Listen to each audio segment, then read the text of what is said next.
ದೇವರನ್ನ ಪೂಜೆ ಮಾಡೋ ವ್ಯಕ್ತಿ ಫಸ್ಟು ಯಾರು ಹೇಳಿ? ನಮ್ಮ ಅಪ್ಪ ಅಮ್ಮ. ಇವತ್ತು ದೇವಸ್ಥಾನ ಒಂದು ಪವಿತ್ರವಾದ ಜಾಗ, ಅದು ನಮ್ಮ ಮನೆಯನ್ನು ನಾವು ಪೂಜಿಸ್ಕೋಬೇಕು. ಆಮೇಲೆ ನಮ್ಮಲ್ಲಿ ನಾವೇನು ತಪ್ಪು ಮಾಡಿದ್ದೀವಿ ಅದನ್ನು ನಾವು ತಿಳ್ಕೋಬೇಕು. ರಾಮ ಜನ್ಮಭೂಮಿ ಅಂದರೆ ರಾಮ ಮಂದಿರ ಪ್ರಾರಂಭ ಆಗ್ತಾ ಇದೆ, ನಿಮ್ಮ ಅಭಿಪ್ರಾಯ ಏನು ಇದ್ರ ಬಗ್ಗೆ? ಸರ್, ರಾಮ ಅಂದ ತಕ್ಷಣ ನಾವು ಯಾರೇ ಇರಲಿ, ಚಿಕ್ಕ ವಯಸ್ಸಿಂದ ರಾಮನ್ನ ಹಾಗೂ ಲಕ್ಷ್ಮಣನ ಮತ್ತು ನಮ್ಮ ಶ್ರೀ ಹನುಮಾನ್ ಅವ್ರನ್ನ ನಾವು ನೋಡ್ಬಿಟ್ಟು ಬೆಳೆದಿರೋರು. ದೇವಸ್ಥಾನ ಅಂದರೆ ಎಲ್ಲಾದರೂ ದೇವಸ್ಥಾನ ಇರಲಿ, ಎಲ್ಲಾದರೂ ಯಾವ ಮೂಲೆಯಲ್ಲಾದರೂ ಕಟ್ಟಲಿ ಸರ್, ಅದು ಇಂಪಾರ್ಟೆಂಟ್ ಅಲ್ಲ. ದೇವಸ್ಥಾನ ಅನ್ನೋದು ನಿಮ್ಮ ಮನಸ್ಸಲ್ಲಿರಬೇಕು, ದೇವರು ಅನ್ನೋದು ನಿಮ್ಮ ಮನಸ್ಸಲ್ಲಿರಬೇಕು, ಮನುಷ್ಯನಲ್ಲಿರಬೇಕು. ದೇವರನ್ನ ಪೂಜೆ ಮಾಡೋ ವ್ಯಕ್ತಿ ಫಸ್ಟು ಯಾರು ಹೇಳಿ? ನಮ್ಮ ಅಪ್ಪ ಅಮ್ಮ. ನಮ್ಮ ಅಪ್ಪ ಅಮ್ಮನೇ ಫಸ್ಟು ದೇವ್ರನ್ನ ಪೂಜೆ ಮಾಡೋ ವ್ಯಕ್ತಿ. ಎರಡನೇದಾಗಿ ನಾವು ಬೆಳೀತಾ ದೇವಸ್ಥಾನಕ್ಕೆ ನಮ್ಮ ಅಪ್ಪ ಅಮ್ಮ ಕರ್ಕೊಂಡು ಹೋಗ್ತಾರೆ ನಮ್ಮನ್ನು.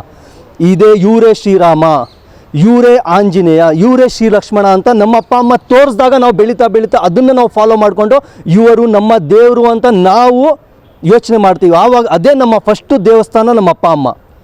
ಎರಡನೇದಾಗಿ ನಾವು ಯಾವ ಥರ ನಡವಳಿಕೆ, ನಾವು ಯಾವ ಥರ ಬೆಳವಣಿಗೆ ತಗೊಬರ್ಬೇಕು ಅಂದರೆ, ನಾವು ಏನೇ ಒಂದು ಕೆಲಸ ಮಾಡಲಿ ಅದು ಪರ್ಫೆಕ್ಟ್ ಆಗಿರಬೇಕು. ನಾನು ದೇವಸ್ಥಾನ ಹೋಗ್ತೀನೋ, ಮಸೀದಿ ಹೋಗ್ತೀನೋ, ಮಂದಿರ ಹೋಗ್ತೀನೋ, ಅಲ್ಲಿ ಕೈ ಮುಗಿಸ್ಬಿಟ್ಟು ಮತ್ತೆ ಬಂದ್ಬಿಟ್ಟು ತಪ್ಪದಾರಿ ಹೇಳಿದ್ರೆ ತಪ್ಪು ಕೆಲಸ ಮಾಡಿದ್ರೆ ಆ ದೇವರು ಒಪ್ಪಲ್ಲ. ಸರ್, ಉತ್ತರ ಪ್ರದೇಶದಲ್ಲಿ ರಾಮ ಮಂದಿರ ಕಟ್ಟಲಿ, ಮಸೀದಿ ಕಟ್ಟಲಿ, ಏನೇ ಕಟ್ಟಲಿ, ನಾವು ಯಾವತ್ತೂ ಗೌರವಿಸ್ತೀವಿ, ಒಳ್ಳೆಯದೇ. ಯಾಕೆಂದರೆ ಯಾವ ದೇವರಿರಲಿ ಅವರು ಕೆಟ್ಟದನ್ನು ಯಾವತ್ತೂ ಬಯಸಿದಿಲ್ಲ. ಅವ್ರು ಹೇಳೋದು ಯಾವ ಜಾತಿಯ ದೇವರಿದ್ರು ಅವ್ರು ಏನು ಹೇಳ್ತಾರೆ, ನೀನೇನೇ ಮಾಡು, ಒಳ್ಳೇದು ಮಾಡು, ಜನರಿಗೆ ಅನುಕೂಲ ಮಾಡು, ಜನರಿಗೆ ಒಳ್ಳೆತನ ಮಾಡು, ನೀನು ಯಾವತ್ತೂ ಕೆಟ್ಟದಾಗ ಮಾಡೋಕ್ಕೆ ಹೋಗ್ಬೇಡ ಅಂತ ದೇವರು ಅದೇ ಹೇಳೋದು. ಹಾಗೆಯೇ ನಾವು ನಮ್ಮಲ್ಲಿ ಬದಲಾವಣೆ ತರಬೇಕೇನು? ಯಾವನೋ ತಪ್ಪು ಮಾಡ್ದ ಅಂದರೆ ಬರೀ ಅವನ ಹೆಸರನ್ನ ತೊಗೊಂಡು ತಪ್ಪು ಮಾಡ್ದ ಅಂತ ಹೇಳಬೇಕು. ಅದ್ಬಿಟ್ಟು ನಾವು ಅವನ ಜಾತಿನ, ಅವನ ವಂಶಸ್ಥರನ್ನ ಯಾವತ್ತೂ ನಾವು ತಪ್ಪು ಅಂತ ಹೇಳ್ಬಾರ್ದು. ಎಕ್ಸಾಂಪಲ್, ಇವಾಗ ಮುಸ್ಲಿಮ್ಸಲ್ಲಿ ತಪ್ಪು ಮಾಡ್ತಾನೋ, ಇಲ್ಲ ಕ್ರಿಶ್ಚಿಯಾನಿಟಿಯಲ್ಲಿ ತಪ್ಪು ಮಾಡ್ತಾನೋ, ಇಲ್ಲ ಹಿಂದೂಸಲ್ಲಿ ತಪ್ಪು ಮಾಡ್ತಾನೋ, ಆ ವ್ಯಕ್ತಿಗೆ ಗೊತ್ತಿಲ್ಲ ಅಂದರೆ ಬರೀ ಆ ವ್ಯಕ್ತಿ ಹೆಸರು ಹೇಳಬೇಕು. ಅದನ್ನು ಇಲ್ಲ ಗೊತ್ತಿಲ್ಲ ಅಂದರೆ ಈ ಥರ ವ್ಯಕ್ತಿ ಅಂತ ಹೇಳಬೇಕು. ಅದನ್ನು ಜಾತಿಯಾಗಿ ತಗೋಬಾರ್ದು. ಯಾವತ್ತು ದೇವಸ್ಥಾನ ಒಂದು ಪವಿತ್ರವಾದ ಜಾಗ, ಅದು ಯಾವುದೇ ಧರ್ಮ ಇರಲಿ. ಇವಾಗ ನೋಡಿ, ಕ್ರಿಶ್ಚಿಯನ್ಸ್ ಆಗಿರಲಿ, ಮುಸ್ಲಿಮ್ಸ್ ಆಗಿರಲಿ, ಜೈನ್ ಆಗಿರಲಿ, ಹಿಂದೂಸ್ ಆಗಿರಲಿ, ಅವ್ರು ಎಲ್ಲ ಅಣ್ಣನ ತಮ್ಮಂದಿರ ಬಾಳ್ತಾ ಇದ್ದಾರೆ. ಯಾಕೆಂದರೆ ಯಾವ ಥರ ಅವರವರ ತಂದೆ ತಾಯಿನ ಗೌರವ ಕೊಡ್ತಾರೋ ಅದೇ ಥರ ಅದೇ ಬೆಳವಣಿಗೆ ಎಲ್ಲದರಲ್ಲೂ ಬರುತ್ತೆ. ಬಟ್ ಈ ಥರ ಸಿಚುವೇಶನ್ಗಳು ಬಂದಾಗ ರಾಜಕೀಯದಿಂದ ಜನರನ್ನ ಮಿಸ್ಯೂಸ್ ಮಾಡ್ಕೋತಾವ್ರೆ. ನೀವು ಯಾವುದೇ ಕಾರಣಕ್ಕೂ ನೋಡಿ, ದೇವರು ಎಲ್ಲ ಮನಸ್ಸಲ್ಲಿದೆ. ಶ್ರೀರಾಮ ಆಗಿರ್ಬೋದು, ಶ್ರೀ ಲಕ್ಷ್ಮಣ ಆಗಿರ್ಬೋದು, ಶ್ರೀ ಆಂಜನೇಯ ಆಗಿರ್ಬೋದು, ನಾವೆಲ್ಲ ಚಿಕ್ಕ ವಯಸ್ಸಿಂದ ನೋಡಿ ಬೆಳೆದಿರೋದು. ಬಟ್ ಯಾವುದೇ ಕಾರಣ ಫಸ್ಟು ನಮ್ಮ ದೇವಸ್ಥಾನ, ನಮ್ಮ ಮನೆಯನ್ನು ನಾವು ಪೂಜಿಸ್ಕೋಬೇಕು. ಆಮೇಲೆ ನಮ್ಮಲ್ಲಿ ನಾವೇನು ತಪ್ಪು ಮಾಡಿದ್ದೀವಿ ಅದನ್ನು ನಾವು ತಿಳ್ಕೋಬೇಕು. ಯಾವುದೇ ಒಬ್ಬ ವ್ಯಕ್ತಿ ಬಂದು ನಮ್ಮನ್ನು ಈ ಥರ ಒಬ್ಬ ಧರ್ಮದ ಬಗ್ಗೆ ಹೇಳ್ತಾವನಂತೆ, ಫಸ್ಟ್ ನಾವೇನು ಯೋಚನೆ ಮಾಡಬೇಕು, ಅದನ್ನು ನಾವು ನಿಜಾನೋ ತಪ್ಪು ಅಂತ ನಾವು ಅದನ್ನು ರಿಸರ್ಚ್ ಮಾಡಬೇಕು. ಅವ್ರು ಯಾರು ಹೇಳ್ದ ಅಂತ. ಈಗಿನ ಟೆಕ್ನಾಲಜಿ ಹೆಂಗೆ ಫಾಸ್ಟ್ ಇದೆ ಗೊತ್ತಾ?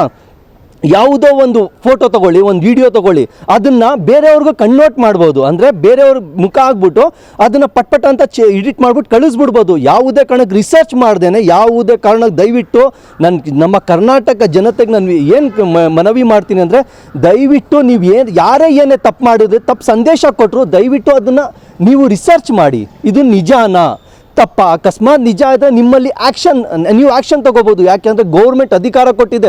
ಅಕಸ್ಮಾತ್ ಯಾರೇ ವ್ಯಕ್ತಿ ಅದು ತಪ್ಪು ಮಾಡಿದ್ರು, ನೀವು ಅದನ್ನು ತಪ್ಪು ಅಂತ ನೀವು ಕೇಸ್ ಮಾಡ್ಬೋದು, ನೀವು ಫೈಲ್ ಮಾಡ್ಬೋದು, ಏನು ಬೇಕಾದ್ರೂ ನೀವು ಕರೆಕ್ಟಾಗಿ ಮಾಡ್ಬೋದು. ತಪ್ಪು ಸಂದೇಶಗಳನ್ನ ದಯವಿಟ್ಟು ನೀವು ಬೇರೆಯವ್ರಿಗೆ ಇದು ಮಾಡ್ಕೊಂಡು ತಮ್ಮ ಜೀವನನ ಹಾಳು ಮಾಡ್ಕೋಬೇಡಿ.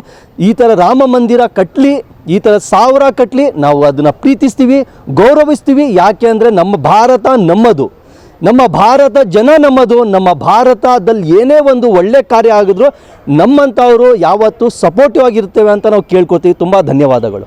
ಸ್ವಾದಿಷ್ಟತೆಯ ಸ್ವಾದ, ತಾಜಾತನದ ಆಹ್ಲಾದ, ಉತ್ತಮ ಆರೋಗ್ಯ ಮತ್ತು ಹೆಚ್ಚಿನ ರೋಗ ನಿರೋಧಕ ಶಕ್ತಿಯ ವೃದ್ಧಿಗೆ ಈಗ ನಿಮಗೆ ಸಿಗುತ್ತಿದೆ ಉತ್ತಮ ಗುಣಮಟ್ಟದ ಪೌಷ್ಟಿಕಾಂಶ Shri Vaidik millet health mix. ಇದು ಸಿರಿಧಾನ್ಯಗಳ ಸಂಪತ್ತು.